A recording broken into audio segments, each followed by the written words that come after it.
Hey, how's it going, guys? Mr. Boss for the win here, and in today's Grand Theft Auto 5 video, I'm going to be telling you guys what items, in my opinion, should get the buyer beware sticker in Grand Theft Auto Online from the Finance and Felony DLC. That's right, today I'm going to be issuing all the warnings you're going to need for all the content in Grand Theft Auto Online that came with this last update. Now, just a quick disclaimer, everything I'm going to be telling you guys in this video, I'm going to back up with reasons as to why I would not have bought it if I wasn't in a position where I wanted to show everything off to you guys. So you might like it for some reasons, but in this video, I'm going to explain ultimately the back-breaking reasons why I would stick away from these vehicles. Now, these are in no particular order, but up first today, I have the Bravado Rumbo Custom. So I need to make one quick clarification from my previous video. The Rumbo Custom does have a little bit of bulletproof protection, which does make it slightly better than the grade I gave it the other day, but still, it's disappointing that it has absolutely no armor protection whatsoever. It cannot survive from a sticky bomb, an RPG, or an explosive.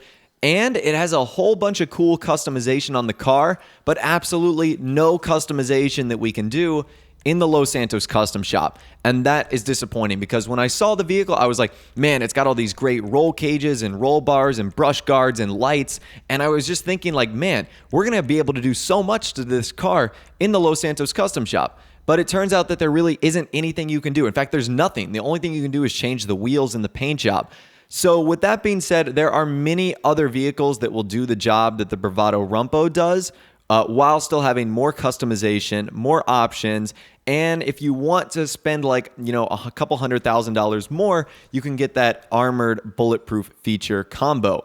So although it's not that expensive, I still didn't think it lived up to the hype from what we saw in the trailer, and the lack of customization is just a big blow to me. At the number 2 spot, the Brigade. So I was very underwhelmed with how I thought the Brigade was going to perform. Don't get me wrong, it's really cool, it's massive, it actually goes really fast, but there's three things in particular that I do not love about this vehicle. The first of which is the price. It is relatively expensive, coming in at over $1 million, $1.1 million. So that is pretty expensive for a Pegasus vehicle, especially one that doesn't have features that I'm about to talk about right now. So number 2, it is not armored, which is kind of disappointing. This giant Brigade will blow up just as easily as a Weenie Issy or a Panto from a sticky bomb or an RPG. And that to me is kind of disappointing. I wish that they would have done something about that. And while it does have slight protection against bullets, that being it is mildly bulletproof, still disappointing that it didn't get the full armor resistant explosiveness. And the last thing is that it's kind of disappointing with 1, how many people can fit in the vehicle, and 2, where those players actually have to fit. So you can only get 2 people inside of the Brigade, and then the other 4 people have to hang out on the outside, which one makes them extremely vulnerable to getting shot, to getting knocked off. When you're driving the car, if you have anyone on the outside, you're going to need to be very careful. If you round a turn and you hit a light pole, they're going to go flying off. If you slam into another car, they're likely going to go flying off. So it is kind of unfortunate the amount of people that can fit in there, because I saw it and I was like, man, this thing is so big. I wonder how many people can fit inside. And then it's only 6 people, where 66% have to be on the outside. So again, that was also really disappointing. And that's why I am not going to be purchasing the Brigade. At the number 3 spot, the Tugboat. That's right. Everyone was really hyped about the Tugboat, and I thought it was going to be super cool. But there's 2 things that I think are very underwhelming about the Tugboat. The first of which is the price. It's relatively expensive, $1.25 million for a Tugboat. That is really, really expensive. When you think about it, that's almost the price of some of the supercars that came with this update. And you can't even do anything with the Tugboat. And that kind of leads me to my second point. The Tugboat is slow. It doesn't have any cool features. And honestly, if you take it out to drive, you're going to spend more time trying to turn it around and park it than really doing anything else. So that's why I think the Tugboat is, once again, slightly underwhelming and a little bit disappointing. And in my opinion, it's getting the buyer beware sticker because it's just simply not worth it.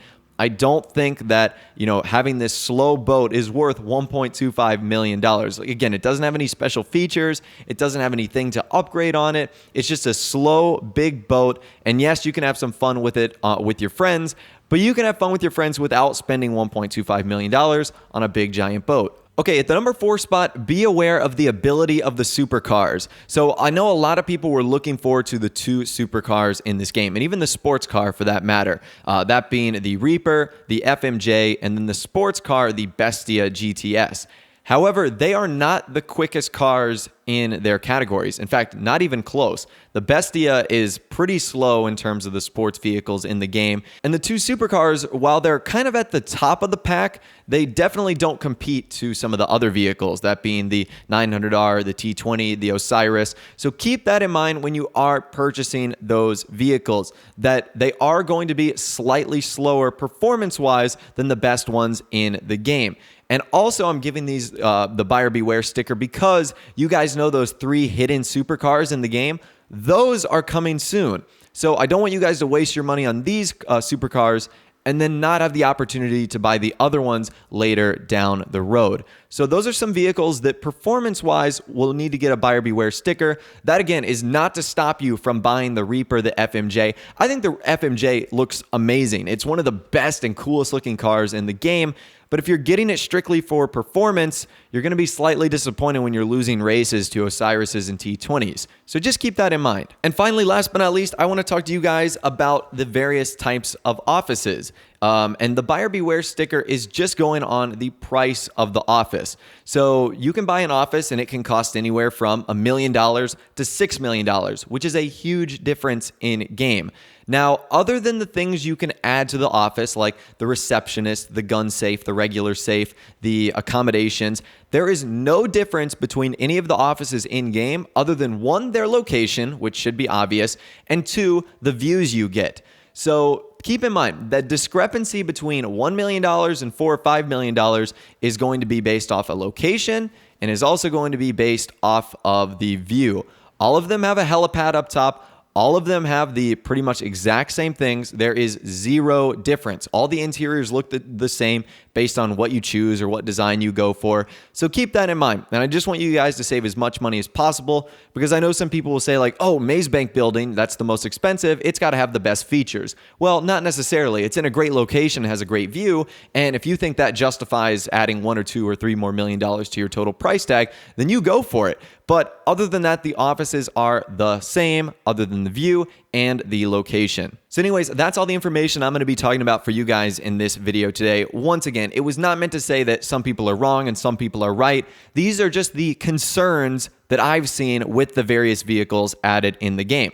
And if you think those concerns are of no issue, then you go right ahead. You buy it and you spend your money. These are just the things that I noticed and that if I was in a pinch and had limited funds, that I would take in mind when I was purchasing these vehicles. So let me know what you think in the comment section down below. If you did go on to enjoy the video, a like rating would of course be awesome. And also subscribe to my YouTube channel if you are new.